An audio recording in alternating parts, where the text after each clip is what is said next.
What are some of the most important mistakes people make when dealing with wholesale contracts? And important mistake sounds a little funny. But we're going to talk about what are the mistakes that wholesalers make. These mistakes are important. As you may not know about me, I'm slightly dyslexic, like legitimately. So we're going to talk about today contract mistakes, and it's very important that you learn from these and not make these important mistakes. I'm Dustin. I'm Josh. And I'm Corey. We're the Wholesale Daily Show, bringing you information on how to wholesale, fix and flip, and documenting our journey as we try to do $1 million in wholesales and fixing and flipping. Last year we did around 60 deals, and this year we're going to top that and share with you our experience along the way. And every day we feature a new show, so if you're watching on YouTube, hit that subscribe button because there is some beautiful content coming your way, like the one you're going to watch today.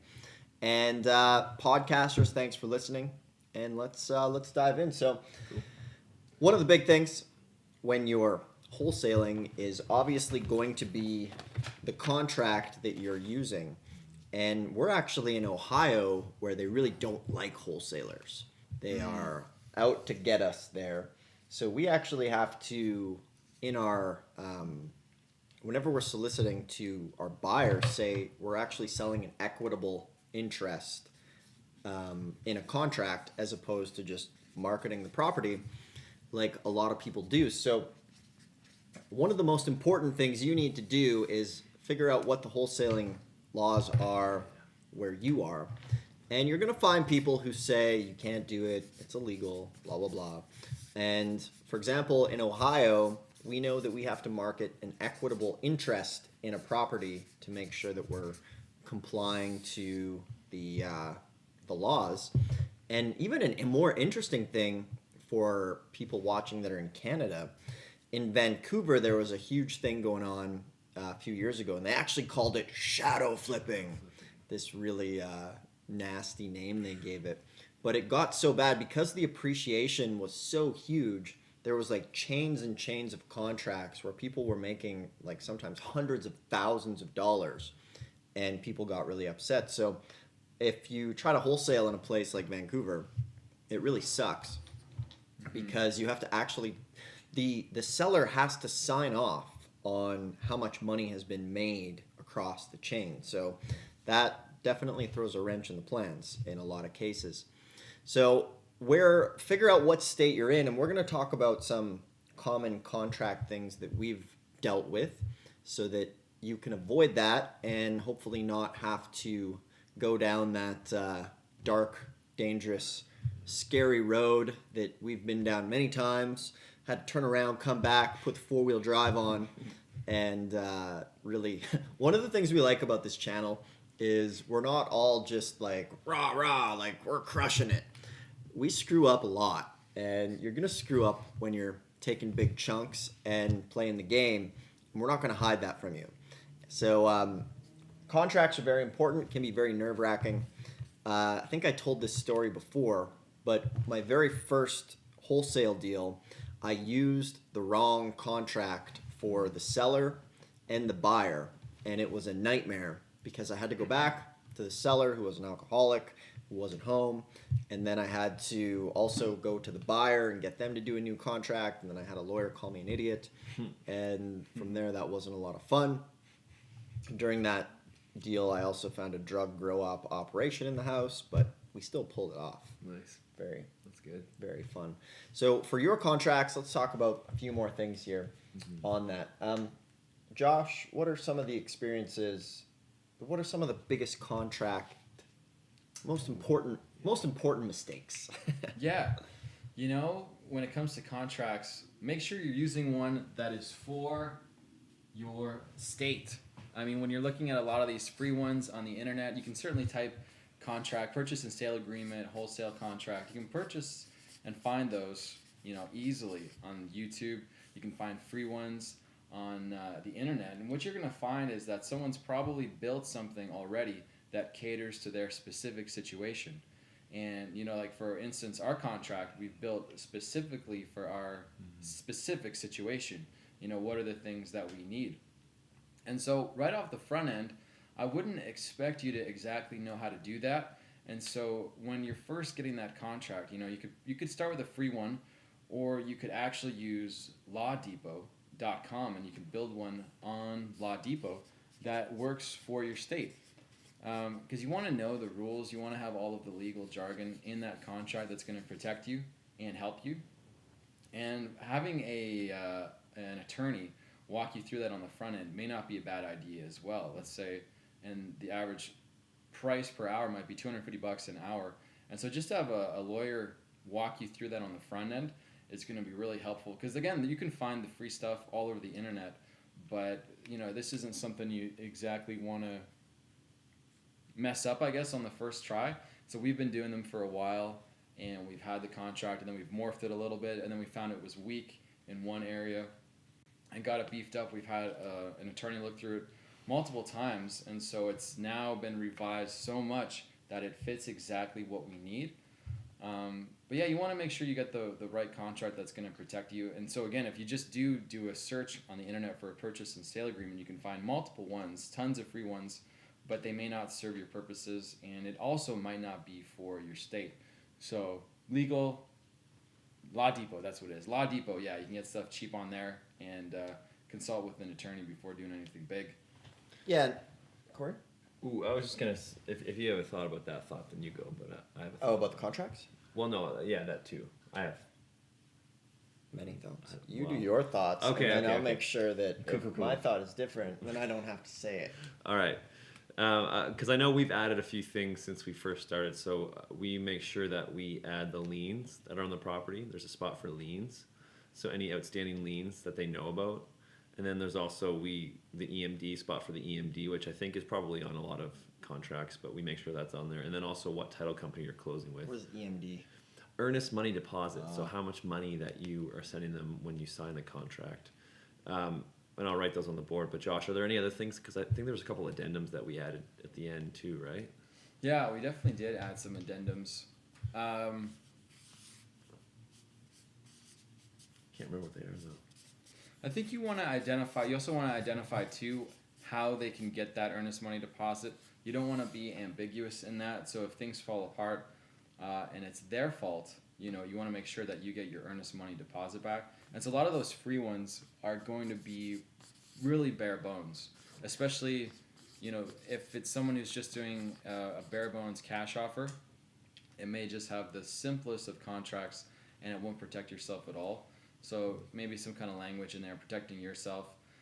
We have a lot of ways that we protect ourselves. For instance, one of them is we may have a closing date, but then there's going to be verbiage that will protect us, if we find something, or if there's some issue with title. Because let's say you have a basic, simple contract, and it really just suggests that there's this hard closing time. Maybe closing time is in 7 days, and if you don't have any clause in there that protects you to be able to extend that closing time if you find any issues. I mean, could you imagine if there was some title issues and then you're not able to close on time and they come after you for the earnest money deposit? Mm-hmm. Even if it's $100, I mean, if a simple clause could have protected you from losing your earnest money deposit, you want to do that. So we've got all kinds of clauses in there. If something happens, we can then delay the closing 2 weeks, stuff like that. I mean, if you want to have a look at it too, you could always shoot us a message or something, or whatever. But I remember looking at the bare bones ones, and it just didn't have anything, any kind of way to protect you if something kind of comes up. So you just want to protect yourself. Yeah, and one of the things you can do is we always stress the importance of getting out there in the community to the local RIA groups and things like that, and start networking and asking around, like, hey, do you have somebody you can recommend who can help me with a contract? Or maybe they'll even give you a copy of theirs, and then just run it by a real estate attorney, because it's going to be a little bit upfront can save you. There's no worse feeling than having a great deal and then you screw it up because you have the wrong contract, or you didn't put the clause in there that covers the liens, and there's 20 grand worth of liens, things like that. You don't want that blowing up your deal. Mm-hmm. So those are some simple things. And now, here's the time. Sounds funny. Here's the time. Here's what time it is. Do we have one more? One more. Oh, yeah. Just to make it rounded out. Make it 5. Yeah. Yeah, have some options so that you can determine who pays for closing costs, who pays for Yes, taxes. that's what I was thinking. You know, when we're doing wholesaling, a lot of times you're going to have a contract where you may then pay for all of the closing costs, and it's going to be modified to a degree that you just can't get what the real estate association uses, because they're going to have something that is more catered to realtors, conventional real estate, and what we're doing is a little bit more Wild West, you could say. So for our contracts, because you don't want to be, needing to heavily modify this every time. You want to just have all of the options that you can then select from. And so in our contract, we can pick who's paying for what. So most times, for wholesaling, we'll be paying for closing costs. Maybe though we are going to split deed recording fees, stuff like that. So it's great to have all of those options. I mean, who's going to pay for the taxes? Will the taxes be split? That's important stuff. Who's going to be paying for closing costs, deed recording fees? A really big important one would be to make sure to establish that if there are any issues with title, that will then come out of the seller's pockets, because we don't want to have to pay to get marketable title. And so if there's issues there, or they need to then get a land survey, to get marketable title, we want them to pay for that. But again, while having a real estate attorney walk you through it, or talking to people at the local REIA groups, REIA, yeah. REIA. Yeah, the REIA groups. Yeah. They'll have some good ones too, especially right in your local backyard. Because what we have over here is going to be catered to Ohio, and so you may be in Florida, and I know that Florida's kind of strict like Ohio. So you want to get something that's going to work well for your state and protect you. Mm-hmm. Cool.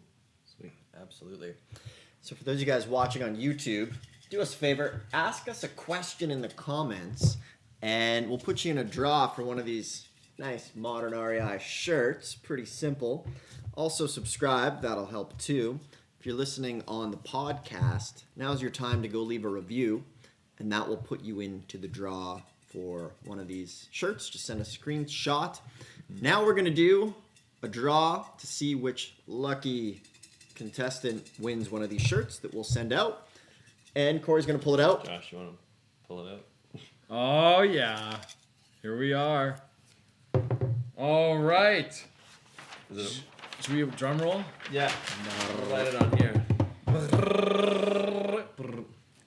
Jared Wirt or West. Jared West. I can't tell if this is an R or an S. I think that's an S. Jared West. Yeah, it's Jared West, YT. So Jared YouTube, West. from YouTube. Oh, Jared West from YouTube. You've won a modern REI shirt. So go ahead. Nice.